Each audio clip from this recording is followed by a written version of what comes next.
My daughter Anna had a high fever, and I called my husband Mike like 10 times, but he didn't pick up. I had no choice but to drag my sick self to take her to the hospital alone. As soon as we got the 4 started, I heard a familiar voice nearby. I looked over. There was my missing husband, Mike, comforting a little girl, and standing next to him was his first love, Linda. When I saw Mike at the hospital, I felt this weird, guilty feeling, like I was doing something wrong. He wasn't answering my calls. He left during our daughter's fever to play daddy to his ex's kid, and I'm feeling guilty. It's strange, really. Especially when Anna was crying for her daddy, I felt even guiltier. I turned Anna's face away to keep her from seeing Mike. But Anna saw him anyway. Linda's daughter was done with her 4 and was leaving. Mike walked past us, holding the little girl. Daddy. Anna suddenly perked up after being all sluggish. Mike didn't hear the first time. He and Linda were chatting away happily. I tried to stop Anna from yelling again, but it was too late. She was struggling in my arms, yelling Daddy, Daddy. Mike finally heard Anna's voice. He turned to look at us. The moment he saw me, I could see a flash of disgust, and then his gaze fell on Anna. He walked over and saw Anna with her cooling patch on her head, hand on the 4, eyes all red from crying, and he frowned. Wendy, I told you to watch Anna at home, and this is how you do it? Letting such a young child get sick. You can't even take care of a kid. What can you do? I was stunned, looking at Linda standing next to him and the little girl in his arms. Why was he at the hospital? To play dad at the doctor's with his ex and her kid? Why didn't he say anything about his ex not taking care of her child? Linda saw the look on my face and hurried to explain, it's my fault, Lily was sick, and I couldn't get a cab right away, so I asked Mike to help. Why are you explaining to her? Mike interrupted Linda. Anna listened to our conversation, and even as young as she was, she seemed to understand something. Her excitement was gone. She cautiously asked, Daddy, are you going to forget me because you have a new daughter? Mike froze at Anna's words. Then he glanced down at Lily, who had fallen asleep in his arms, her face still red from fever, uttering words now and then. Mike suddenly turned his angry eyes toward me. Wendy, is this what you're teaching her while I'm gone? No wonder she's not close to me. You're turning her against me. I didn't. I blurted out. He glared at me and said, you better not be. Then, he started to leave but turned back suddenly. There's nothing between Linda and me, don't get ideas. And with that, he was gone. Watching Mike's back disappear, my daughter spoke up, Mommy, I'm thinking the same as you. I don't want a daddy anymore. At that moment, I realized why seeing Mike made me feel guilty. I was scared. Scared of my daughter's disappointment and Mike's harsh words in front of her and Linda. Even though I was used to his insults, I didn't want him tearing down my dignity like that in front of them. I'd been with Mike for 8 years, and we were long past the honeymoon phase. When Anna was born, it was my mother-in-law who mainly took care of her. But when Anna was 4 months old, I was bathing her, and when I was dressing her, I found a needle in her clothes. I wasn't careful, and it stabbed into my finger, blood everywhere. How did a needle end up in a baby's clothes? We always tossed anything torn, never keeping needles and thread. So, where did it come from?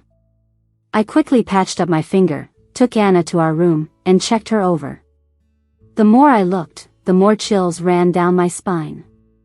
Her neck, underarms, thighs, places you'd rarely check, were covered in needle marks. No wonder she cried so much at night. I thought it was colic, but thinking back, would a 4-month-old even have colic? I didn't confront my mother-in-law. I told Mike instead. I thought he'd back me up, but he went straight to his mom and told her. She sneered, she cries all the time, annoying me. So, I poked her with a needle. What, you don't like it? Then take care of her yourself. Mike sat on the couch, glued to his phone, not even lifting his head. So, I quit my job and became a stay-at-home mom. I guess that's when Mike started getting annoyed with me. I had no clue about housework or cooking. At first, being a stay-at-home mom was harder than work. I juggled caring for Anna, doing laundry, cooking, cleaning. Sometimes Anna cried so much that I had to hold and soothe her, leaving no time for chores. That's when I understood the saying that a child can't do anything themselves, but they can make sure you can't do anything either. Without experience, everything felt overwhelming and complicated. Initially, Mike would give me some token encouragement. It's always toughest at the start. You'll learn, don't worry. But as time passed, he started feeling frustrated. With the baby's cries, the messy house, not so tasty dinners, and seeing me unkempt. So, he began coming home late, blaming work. I learned later it was because his first love was back and he'd made her his secretary. I didn't confront Mike, after all, he's still Anna's dad. I didn't want Anna missing out on a complete family over something so small. I guess it was because I turned a blind eye that Mike got even more outrageous. In the end, he didn't even come home at night. Mike came back the next evening when I was taking Anna's temperature. With yesterday's 4 and today's fever medicine, Anna's fever had finally broken. Mike took one look at the messy living room and the kitchen packed with dirty dishes, then shouted my name toward the bedroom. I rushed out to meet his impatient gaze. What time is it, and why isn't dinner ready yet? Are you trying to starve me? And look at this mess around the house. Can't you clean up a bit? The dishes in the kitchen haven't been washed for days, that's disgusting. Wendy, you really disappoint me. You stay home all day without a job, can't even manage the kid or keep the house tidy. Not like Linda, who can balance work and family so easily. I just stood there, dumbfounded and not knowing how to respond. Maybe I didn't even have the energy to argue anymore. Over time, even the deepest love fades away. I won't let you say that about Mommy. Anna ran up barefoot, stretching her arms to shield me. Daddy is bad. Daddy doesn't want me and Mommy, Daddy has a new daughter now. If Daddy doesn't want me and Mommy anymore, then we don't want you either. Anna huffed, turning to hug me. Mommy, don't be scared. Anna will protect you. At that moment, my heart melted completely. Maybe Anna understood everything.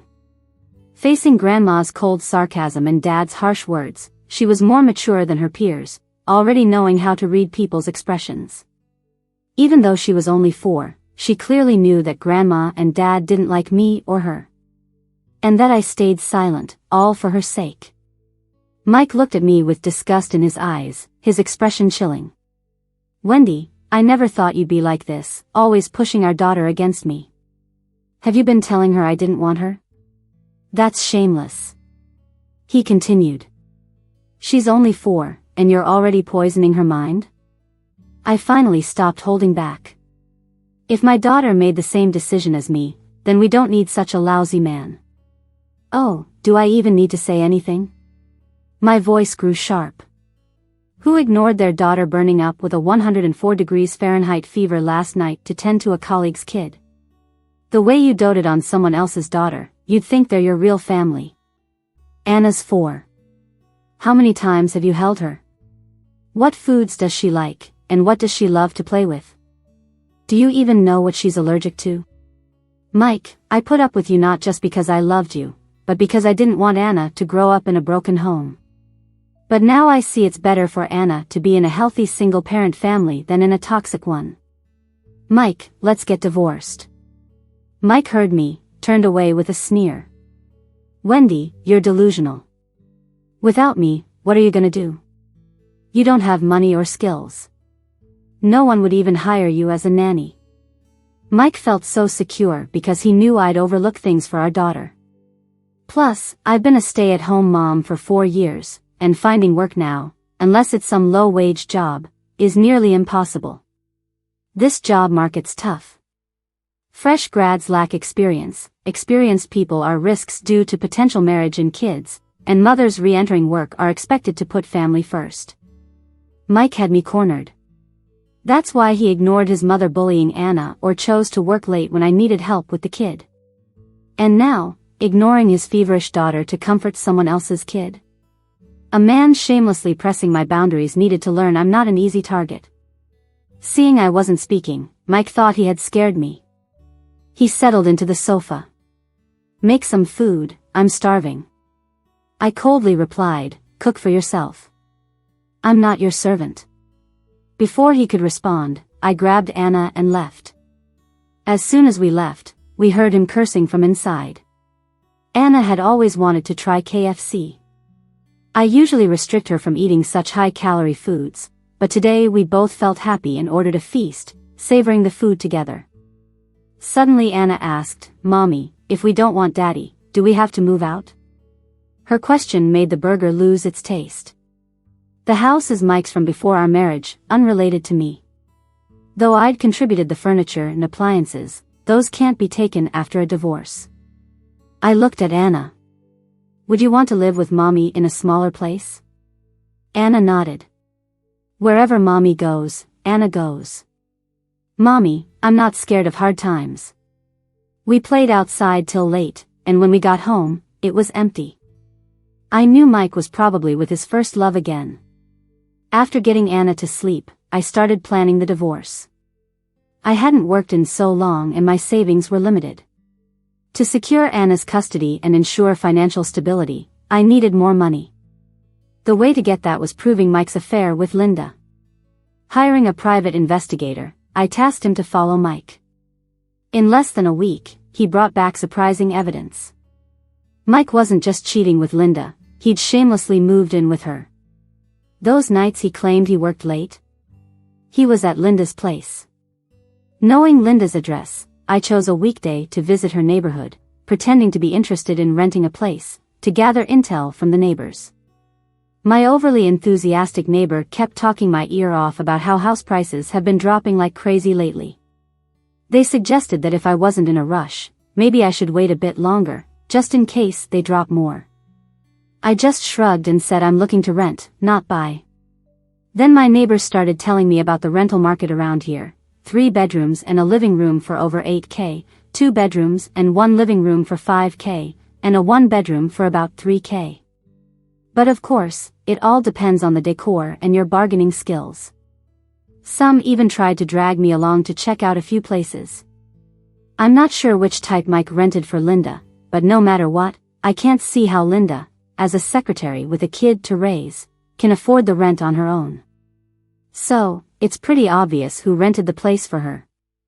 After chatting a lot with the grannies and grandpas downstairs, we became quite friendly. I casually brought up Linda, saying she was an old high school classmate of mine and she was the one who recommended this place to me. I also casually mentioned that Linda is newly divorced, raising a daughter on her own, which is really tough. Out of nowhere, one of the grandmas interrupted, "Girl, I don't think your info is right. The woman living opposite me hasn't divorced. She has a husband. I see them going to work together every day. That can't be, she's my classmate. I would know if she's not divorced.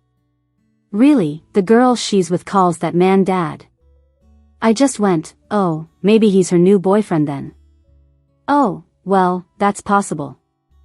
I thought it would take quite an effort to confirm that Linda and Mike were living together, but hey, turns out it wasn't that hard at all. With most of the proof gathered, my next step was to check out Mike's phone. Calling Mike directly wouldn't bring him home, so I had Anna call him up. Mike instinctively said he had to work late, but Anna put on the full act, crying, making a scene, leaving Mike with no choice but to agree. I whipped up a super lavish dinner and had some sleeping pills ready. Sometimes, you gotta do what you gotta do for the evidence. Mike got home looking dog-tired, with dark circles around his eyes. He probably hadn't been sleeping well lately. He seemed mildly shocked at the sight of the elaborate dinner, rightly so since the last time he was home for dinner, the kitchen looked like a tornado hit it. "Dinner's ready," I announced, pouring some wine into his bowl. This was Mike's odd ritual, he had to drink before eating. Mike looked pretty down. He barely touched the food, just kept pouring himself more. Seeing him like that, I really wanted to ask what was wrong, but before I could, Mike passed out, bam, face down on the table. drinking 52 proof liquor like it's water, no wonder he's knocked out. With Mike out cold, I quietly took his phone, unlocked it with his fingerprint, and started skimming through his records. First up, message. Linda's chat was pinned. Skimming through, it seemed like they mostly talked about work, food, and picking up Lily. On the surface, it didn't seem like they were a couple head over heels, but anyone married would spot the familiarity. Their chat screamed marriage more than fresh love. No steamy words, just everyday affection. Like, what do you want for dinner? I'll whip it up for you. Or, I found a dress that's so you, I bought it. Try it on tonight. And, I'm working late, can you pick up Lily? Plus, they're hefty money transfers.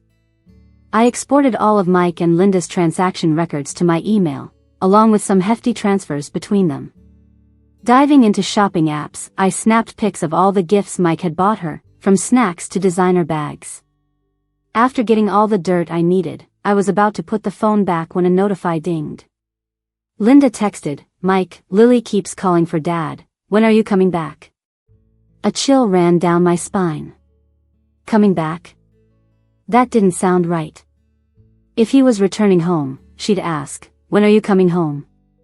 I opened the chat, and after thinking it over, I typed, on my way, send me your location so I can navigate. The location was a children's hospital. So, even this superwoman Linda can't juggle family and work that well, huh? I deleted the location message and marked Linda's text as unread before slipping the phone back into Mike's pocket. I carried Mike over to the couch and made him a bowl of hangover soup. 10 minutes later, Linda called. Mike, still half asleep, slowly picked up. Not sure what she said, but Mike got all jittery, tried to get up, but was too drunk, wobbling right back onto the sofa. Made you some hangover soup, I pointed at the coffee table. Mike glanced at the soup, downed it in one go, and tried to stand up again. Really going out this late? I asked. Work stuff, Mike mumbled. You drank a lot tonight, maybe leave it for tomorrow. Wendy, can't you stop meddling? He threw me a glare. Didn't you say you wanted a divorce? Why aren't you bringing it up now? Stop sticking your nose in my business, he snapped, then left. Anna was already asleep, so I snuck out and shadowed Mike. He didn't drive, he grabbed a cab. I followed in another one. The cab stopped at the Provincial Children's Hospital. Mike dashed inside, and I trailed behind. Inside the hospital room, Linda was by Lily's side. Lily's right arm was bandaged thickly, her left hooked to and fore. When Mike arrived, Lily, who had been reading comic books, lit up and shouted Daddy. Happily toward him. Linda grumbled to Mike, what took you so long? You're so slow. Lily's been waiting for you. Mike explained, something came up, delayed me. Standing at the door, watching their little family scene, I felt a sting in my nose. A family like that was my dream, something I never had. So, I always hoped Anna could have one too. But in the end, even Anna didn't get to have that. The next day, I took a day off for Anna from kindergarten because we needed to pack up our stuff at home. If we're getting divorced, the first step is moving out of this house. Even though I'm hopelessly romantic, I kept my wits about real estate. When I learned that Mike bought his house outright before marriage, I played it smart and used my savings to purchase a small second-hand apartment nearby. I used the rest of my savings to renovate Mike's house. After the wedding, that apartment was always rented out until recently when I took it back. Even though it's small and a bit run down, it's livable. Anna and I hustled for 2 days to pack everything. Our stuff moved quickly into the tiny apartment. Since the last time Mike came home for dinner, he hasn't returned.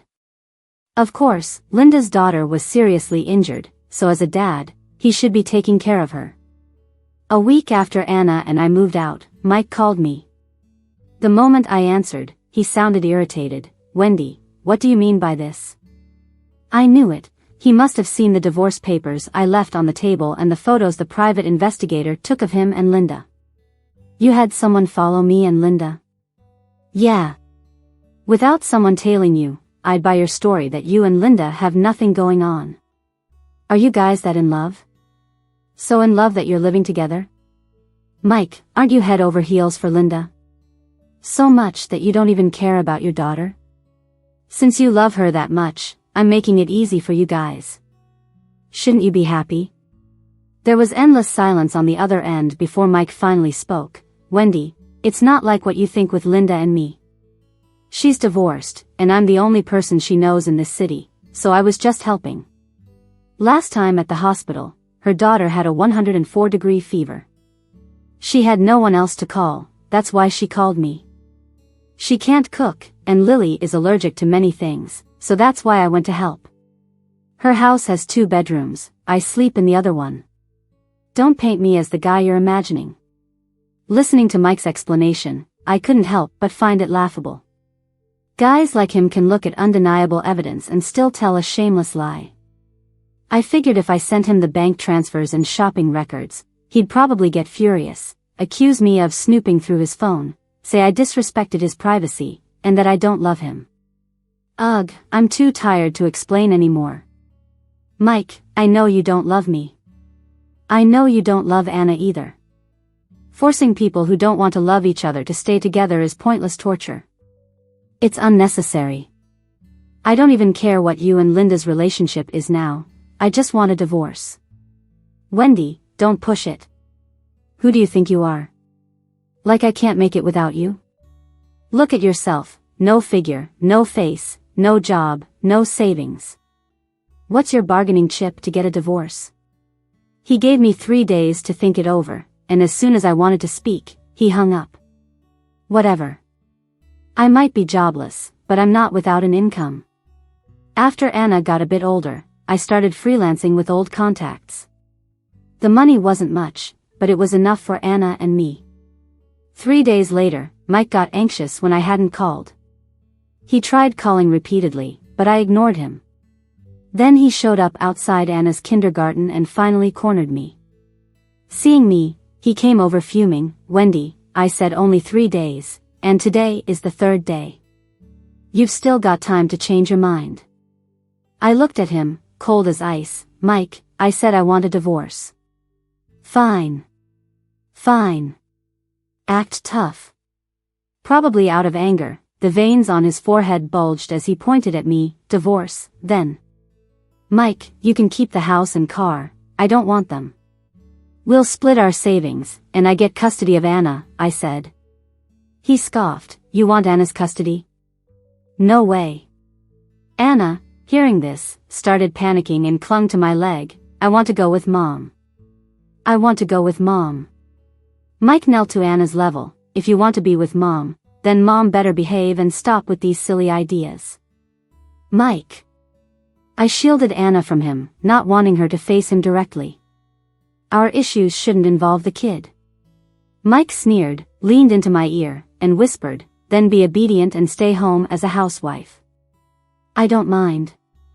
I leaned back and replied, sure, you don't mind, but I do. Mike, Anna is my limit. If you even think about messing with that, do you believe Linda and your photos won't end up at every desk in your office tomorrow? You wouldn't dare. Try me. Neither of us mentioned divorce again for 3 days, acting like it never came up. On the 4th morning, Mike called, are you busy? If not, meet me at the Civil Affairs office. I was surprised. How could Mike's attitude change so drastically in just a few days? Curious, I gathered my documents and headed there. Mike didn't say a word and just had a stern look on his face while we handled the divorce procedures. We had a month of reflection, and after that time, we'd get the final papers. Leaving the office, Mike transferred half of his savings to me. You'll have custody of Anna, and I'll pay her child support all at once. For the renovation costs. Mike looked at me, disbelief evident on my face. Wendy, not fighting you over Anna's custody is me being generous, so don't push it. I was the one who paid for the renovation and the furniture and appliances. Since the house isn't in my name, shouldn't I at least get the renovation money back? Sure, go ahead and take it if you can. Mike sneered, but let's see if you can actually do it. Watching Mike walk away, I was burning with anger. He was betting on the fact that I couldn't take the renovations with me, so the money I spent was just going down the drain. The more I thought about it, the angrier I got. Not wanting to back down, I just hopped in a cab and headed over to Mike's place. As I expected, Mike wasn't home. I called the guy who helped with the renovations before. In less than 10 minutes, he showed up with his tools at the door. "Take it all down," I said. "We'll deal with whatever later. Just remove it." The contractor looked at me, puzzled. "Really?" I nodded. Looking around the room, everything I saw was paid for by me. Since Mike told me to take it, I was definitely going to follow through. Renovations are hard, but tearing them down is super easy. What took 2 months to set up took me just 3 days to dismantle. I had to thank Mike's habit of not coming home often, which made it all so simple and smooth. 3 days after I finished, I got a furious call from Mike. "Wendy, are you crazy? What did you do to my house? You even took the toilet. I never realized you were like this." He fumed. I chuckled. "Didn't you tell me to take it all?" "So I did." Mike was clearly upset. I heard someone next to him saying, "Let it go, Wendy probably had her reasons. Looks like someone couldn't wait to become Mrs. Mike." On the last day of our cooling off period, I got up early for a change and went to the salon. After that, I dropped Anna off at preschool and headed to the civil affairs office. When I got there, I saw Mike and Linda holding hands. They didn't even bother pretending anymore. I went up to them and sarcastically said, "Oh, weren't you two not involved? What happened?" Linda tried to explain, "Wendy, if you can't cherish a good man like Mike, someone else will." "Is that so? Then I hope she cherishes him well." After Mike and I got our divorce papers, he and Linda got their marriage certificate right away. Their speed shocked the clerk at the office. They probably never imagined something like this could actually happen so quickly in real life. After the divorce, I felt fantastic. First, I went to the mall and bought a skincare set I'd been wanting for ages. Then, I hit the children's store and got Anna the dress and Barbie doll she'd been eyeing but never got. I was the first parent waiting at preschool that day. When school let out, Anna ran up to me excitedly. I handed her the dress and doll. "Wow. Thanks, Mom." Anna hugged and kissed me over and over. We had a big dinner, saw her favorite movie, and only went home when she fell asleep in my arms.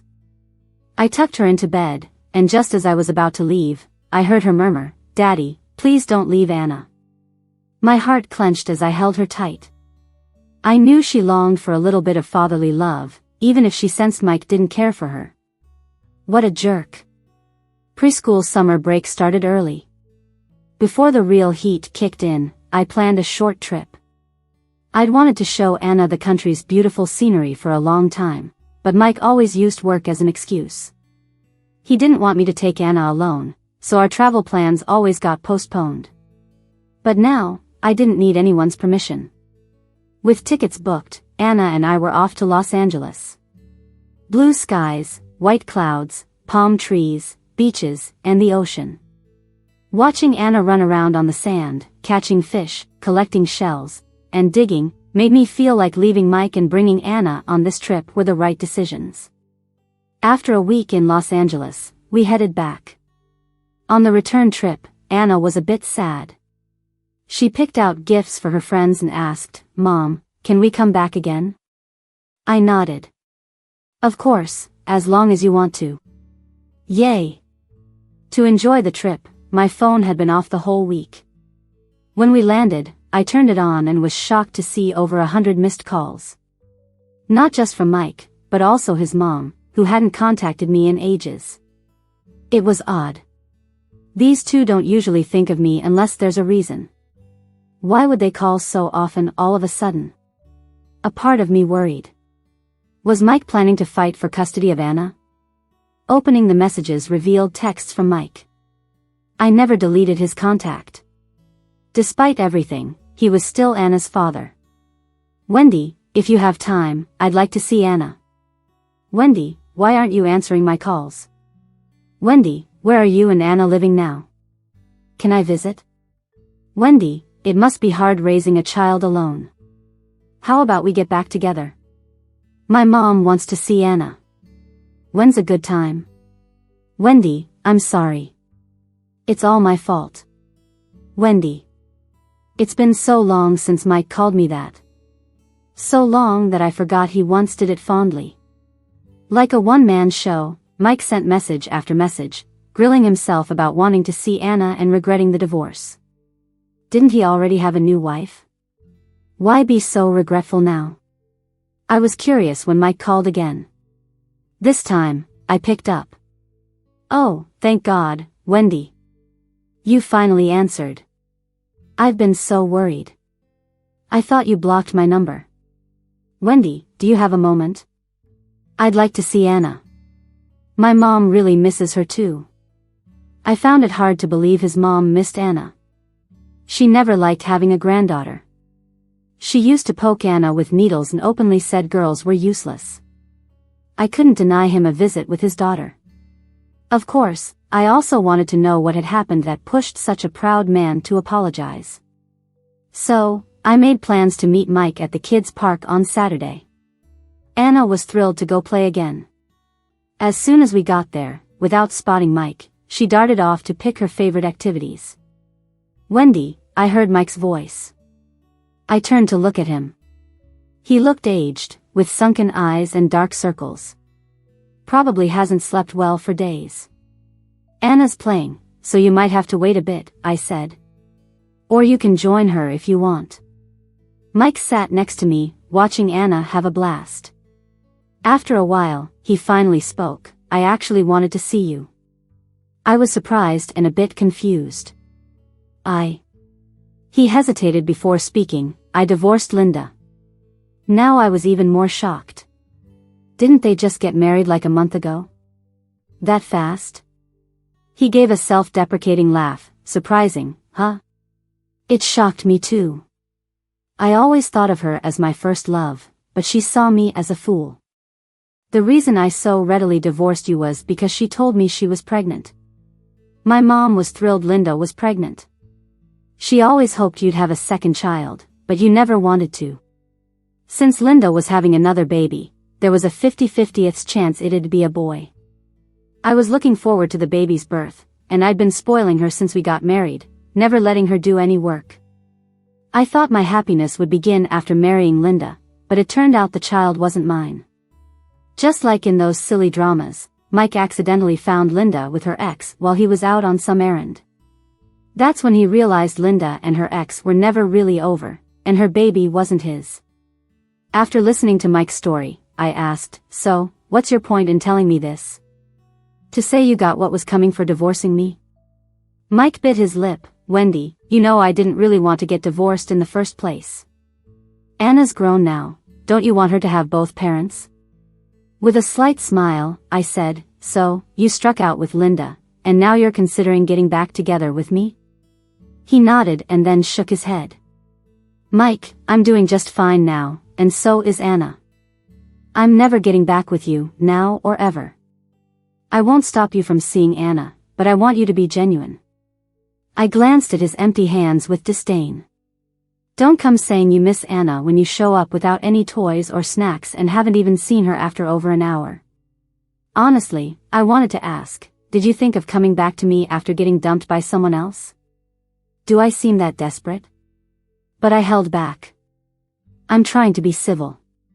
At home, I asked Anna, if Daddy realized his mistakes and wanted to get back with Mom, would you agree? Anna thought about it for a long time, then shook her head. No way. Why should we go back just because Daddy says so? I don't want to. See, a 4-year-old gets it, but Mike doesn't. It's not that he doesn't get it, he's just too confident in himself, thinking any quick change of heart on his end would have me welcoming him back. But life isn't that easy.